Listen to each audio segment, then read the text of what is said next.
ಕೂಡ ಹೊಂದಿಸಿಕೊಂಡು ಇವತ್ತಿನ ಮಹಿಳಾ ಕಾಂಗ್ರೆಸ್ ವತಿಯಿಂದ ಹಮ್ಮಿಕೊಂಡಂತಹ ಪ್ರತಿಭಟನೆ ಅರ್ಥಪೂರ್ಣ ಅಂತೇಳಿ ನಾನು ಮೊದಲಾಗಿ ಹೇಳಲಿಕ್ಕೆ ಬಯಸ್ತಾ ಇದ್ದೀನಿ. ಹಾಗಾಗಿ ದಕ್ಷಿಣ ಕನ್ನಡ ಜಿಲ್ಲಾ ಮಹಿಳಾ ಕಾಂಗ್ರೆಸ್ಸಿನ ತಂಡಕ್ಕೆ ಪೂರಕವಾದಂತಹ ಅಭಿನಂದನೆಗಳನ್ನು ಸಲ್ಲಿಸಿಕೊಂಡು, ಯಾವತ್ತೂ ಇವತ್ತು ಕೇಂದ್ರ ಸರ್ಕಾರ ಜನರ ಒಂದು ಏಟಿಗೆ, ಪ್ರತಿಯೊಬ್ಬರ ಜನರ ಸಂಕಷ್ಟಕ್ಕೆ ಇವತ್ತು ಯಾವಾಗ ತುತ್ತಿಗೆ ಬಲಿಯಾಗಲಿಕ್ಕೆ ಮಾಡಿದೋ ಆವತ್ತೇ ಇವತ್ತು ನಾವು ಕೇಂದ್ರ ಸರ್ಕಾರದ ಅಭಿವೃದ್ಧಿ ಅಂತ ಈ ಬಿಜೆಪಿಯವರು ಏನು ಹೇಳ್ತಾ ಇದ್ದಾರೆ, ಖಂಡಿತವಾಗಿ ಕೂಡ ಈ ದೇಶದಲ್ಲಿ ಮೋದಿಜಿಯವರು ಈ ದೇಶದ ಪ್ರಧಾನಮಂತ್ರಿಗಳು ಆದಮೇಲೆ ಯಾವ ರೀತಿ ನಮ್ಮ ದೇಶದ ಚಿತ್ತ ಹೋಗ್ತಾ ಇದೆ ಅನ್ನೋದನ್ನು ಕೂಡ ನಾವು ಗಮನಿಸ್ತಾ ಇದ್ದೇವೆ.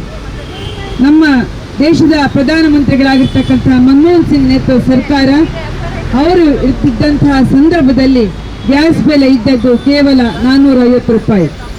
ಈಗ ಈ 10 ವರ್ಷದಲ್ಲಿ ಇವರು ಬಂದ ಮೇಲೆ ಗ್ಯಾಸ್ ಬೆಲೆ ಗಗನಕ್ಕೇರಿ ಇವತ್ತು ನಮ್ಮ ಗ್ಯಾಸ್ ಬೆಲೆ 950 ರೂಪಾಯಿ, 913 ರೂಪಾಯಿ 50 ಪೈಸೆಗೆ ಬಂದಿದೆ ಅಂತ ನಮಗೆ ಹೇಳಲಿಕ್ಕೆ ನಿಜವಾಗಿ ಕೂಡ ಬೇಸರ ಆಗ್ತದೆ.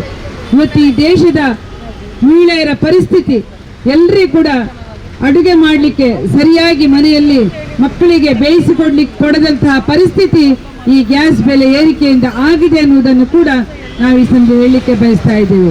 ಬಹುಶಃ ಇವತ್ತು ಇವರು ಚುನಾವಣೆಗೆ ಬರುವಾಗ ದೇಶ, ಧರ್ಮ, ಅಭಿವೃದ್ಧಿ ಅಂತೇಳಿ ಮತವನ್ನ ಪಡೆದ್ರು. ಜನರ ಹತ್ರ ಸುಳ್ಳು ಹೇಳಿ ಬಿಜೆಪಿಯವರು ಅಧಿಕಾರಕ್ಕೆ ಬಂದರು. ಚಿನ್ನದ ಬೆಲೆ ಕಾಂಗ್ರೆಸ್ ಇರುವಾಗ ಗಗನಕ್ಕೇರಿದೆ, ನಾವು ಎಲ್ಲ ಕಮ್ಮಿ ಮಾಡ್ತೇವೆ. ಗ್ಯಾಸ್ ಬೆಲೆ ಗಗನಕ್ಕೇರಿದೆ, ನಾವು ಅಧಿಕಾರಕ್ಕೆ ಬಂದರೆ ಕಮ್ಮಿ ಮಾಡ್ತೇವೆ, ಎಲ್ಲ ಬೆಲೆ ಏರಿಕೆಗಳನ್ನು ಕಡಿಮೆ ಮಾಡ್ತೇವೆ ಎನ್ನುವಂಥ ಈ ಬಿಜೆಪಿ ಅವರು ಹೇಳಿದಂತಹ ಮಾತುಗಳು ಇವತ್ತು ಖಂಡಿತವಾಗಿ ಕೂಡ ಇವರು ಹೇಳಿದಂತಹ ಮಾತುಗಳು ಬರೀ ಸುಳ್ಳಾಗಿ ಉಳಿದಿದೆ ಅನ್ನುವುದಕ್ಕೆ ಇವತ್ತಿನ ಗ್ಯಾಸ್ ಬೆಲೆ ಏರಿಕೆ ಸಾಕ್ಷಿ ಅಂತೇಳಿ ನಾವು ಈ ಸಂದರ್ಭದಲ್ಲಿ ಹೇಳಲಿಕ್ಕೆ ಬಯಸ್ತಾ ಇದ್ದೇವೆ. ಇಲ್ಲಿ ಇವತ್ತು ಮಹಿಳೆಯರಿಗೆ ಕರ್ನಾಟಕ ಸರ್ಕಾರ ಪಂಚ ಗ್ಯಾರಂಟಿ ಯೋಜನೆಗಳನ್ನು ಕೊಟ್ಟಂತಹ ಸರ್ಕಾರ ಇದ್ರೆ ಅದು ಸಿದ್ದರಾಮಯ್ಯ ನೇತೃತ್ವದ ಸರ್ಕಾರ ಅಂತೇಳಿ ಈ ಸಂದರ್ಭ ಹೇಳಲಿಕ್ಕೆ ಬಯಸ್ತಾ ಇದ್ದೇನೆ. ಬಹುಶಃ ಸಿದ್ದರಾಮಯ್ಯರು ಕೊಟ್ಟಂತಹ 2,000 ರೂಪಾಯಿ ಏನಿದೆ ಇವತ್ತು ಪ್ರತಿಯೊಬ್ಬರ ಮಹಿಳೆಯರ ಅಕೌಂಟಿಗೆ ಬೀಳ್ತಕ್ಕಂಥ ಇವತ್ತು ಹಣದಲ್ಲಿ ಪಾಪ ಗ್ಯಾಸ್ ಅನ್ನ ಖರೀದಿಸ್ತಿದ್ರು. ಇವತ್ತು ಅದರಲ್ಲಿ ಕೂಡ ಅವರ ಗ್ಯಾಸ್ 60 ರೂಪಾಯಿ ಒಂದೇ ದಿನ ಈ ಒಂದು ಅಲ್ಲಿ ಗಲಾಟೆ ಆಗ್ತಕ್ಕಂತಹ ಸಂದರ್ಭದಲ್ಲಿ ಒಂದು ವಾರದಲ್ಲೇ ಗ್ಯಾಸ್ ಬೆಲೆ 60 ರೂಪಾಯಿ ಜಾಸ್ತಿ ಮಾಡಿದ್ರು. ಇದು ಬಹಳಷ್ಟು ಖಂಡನೀಯ ಅಂತ ನಾವು ಹೇಳಲಿಕ್ಕೆ ಬಯಸ್ತಾ ಇದ್ದೇವೆ. ಒಂದು ವಾರದಲ್ಲಿ ಆದಂತಹ ಗಲಾಟೆಗೆ 60 ರೂಪಾಯಿ ಏರಿಸಬೇಕಿದ್ರೆ ನಿಜವಾಗಿ ಕೂಡ ಇವತ್ತಿನ ಈ ಒಂದು ಕಾರ್ಯಕ್ರಮ ಬಹಳಷ್ಟು ಅರ್ಥಪೂರ್ಣವಾಗಿ ನಮ್ಮ ಮಹಿಳಾ ಕಾಂಗ್ರೆಸ್ನವರು ಇದಕ್ಕೆ ಸಾಥ್ ಕೊಟ್ಟಿದ್ದಾರೆ. ಮಹಿಳೆಯರ ಕಷ್ಟವನ್ನ ಅರಿತು ಖಂಡಿತವಾಗಿ ಕೂಡ ನಾವು ಕಾಂಗ್ರೆಸ್ ಮಹಿಳೆಯರು ಮಾತ್ರ ಅಲ್ಲ, ಪ್ರತಿಯೊಬ್ಬರು ಕೂಡ ಅಡಿಗೆ ಕೋಣೆಯಲ್ಲಿದ್ದ ಮಹಿಳೆಯರು ಇವತ್ತು ಹೊರಗೆ ಬರಬೇಕು. ಬಿಜೆಪಿ ಸರ್ಕಾರಕ್ಕೆ, ಗ್ಯಾಸ್ ಬೆಲೆ ಏರಿಕೆ ಮಾಡಿದ ಮೋದಿ ಸರ್ಕಾರಕ್ಕೆ, ಬಡವರ ಅನ್ನಕ್ಕೆ ಕುತ್ತನ್ನು ಕೊಟ್ಟಂತ ಬಿಜೆಪಿ ಸರ್ಕಾರಕ್ಕೆ ಜೈ ಕಾಂಗ್ರೆಸ್. ಬಂಧುಗಳೇ, ಮಹಿಳಾ ಕಾಂಗ್ರೆಸ್ಸಿನ ಕಾರ್ಯಕರ್ತರು ಇವತ್ತು ಬೀದಿಗೆ ಬಂದು ಈ ಒಂದು ಕಾಂಕ್ರೀಟ್ ರಸ್ತೆಯಲ್ಲಿ ಕಟ್ಟಿಗೆಯನ್ನು ಉರಿಸುವ ಮೂಲಕ ಅಡಿಗೆಯನ್ನು ಮಾಡ್ತಕ್ಕಂಥ ಕೆಲಸವನ್ನು ಮಾಡ್ತಾ ಇದ್ದಾರೆ.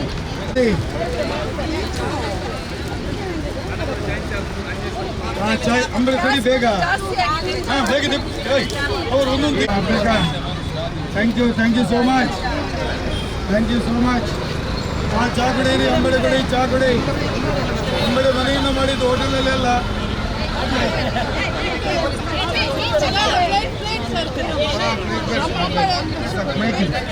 ಚಾ ಕುಡಿ, ಚಾಯ್. ಗ್ಯಾಸ್ ನೀಡಿದ ಬಿಜೆಪಿ ಸರ್ಕಾರಕ್ಕೆ ಧಿಕ್ಕಾರ. ಗ್ಯಾಸ್ ನೀಡಿದ ಬಿಜೆಪಿ ಸರ್ಕಾರಕ್ಕೆ, ಗ್ಯಾಸ್ ನೀಡಿದ ಬಿಜೆಪಿ ಸರ್ಕಾರಕ್ಕೆ, ಗ್ಯಾಸ್ ನೀಡಿದ ಬಿಜೆಪಿ ಸರ್ಕಾರಕ್ಕೆ. Down, down, BJP. Down, down, BJP. Down, down, Modi. Down, down, Modi. Down, down. ಗಳಿಗೆ ಗ್ಯಾಸ್ ನೀಡಿದ ಕೇಂದ್ರ ಸರ್ಕಾರಕ್ಕೆ, ಆಟೋ ರಿಕ್ಷಾದವರಿಗೆ ಗ್ಯಾಸ್ ನೀಡಿದ ಕೇಂದ್ರ ಸರ್ಕಾರಕ್ಕೆ. Down, down, BJP. Down, down. Narendra ಮೋದಿಗೆ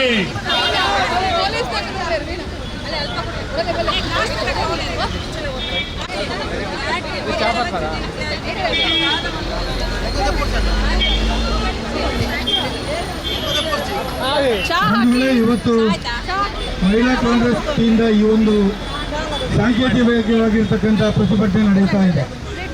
ಇದು ಬಿಜೆಪಿ ಆಗಲಿ ಸೇರಿ ಕಾಂಗ್ರೆಸ್ನ ಎಲ್ಲ ಮಹಿಳಾ ನಾಯಕರು ಸೇರಿ ಇವತ್ತು ಕಾಫಿ ಟೀಯನ್ನ ಇವತ್ತು ಅಡಿಗೆ ಅನಿಲದ ಇಲ್ಲದೆ ಕಟ್ಟಿಗೆ ಮೂಲಕ ತಯಾರಿಸಿದ್ದಾರೆ. ಈ ಒಂದು